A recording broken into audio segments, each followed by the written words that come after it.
Hello, நான் இந்த Spiderman amazing Spiderman படத்தை பற்றி ரிவ்யூ தான் பார்க்க போகிறோம்.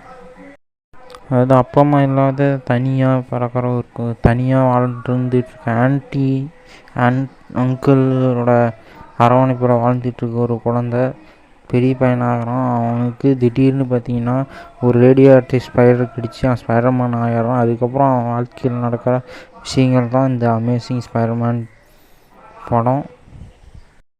அவனுக்கு ஸ்பைடர் சக்தி வந்ததுக்கப்புறம் அவன் உடம்புல நடக்கிற அந்த மாற்றங்களெல்லாம் அவன் கொஞ்சம் புரிஞ்சிக்கிறதுக்கு லேட்டாகும்.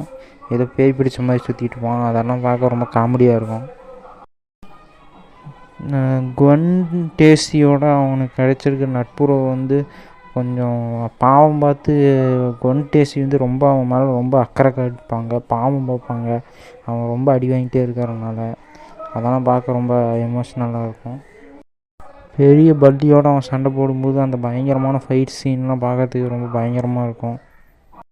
அவன் போலீஸ் மனசில் எப்படி இடம் பிடிக்கிறான் அப்படிங்கிற, மக்கள் மனசில் எப்படி இடம் பிடிக்கிறான் அப்படிங்கிறதெல்லாம் அந்த படத்தால் ரொம்ப எமோஷ்னலாக காட்டியிருப்பாங்க. பாய். அங்கிள் பென்னோட மரணம் ரொம்ப எமோஷ்னலாக காட்டியிருப்பாங்க. பாய்.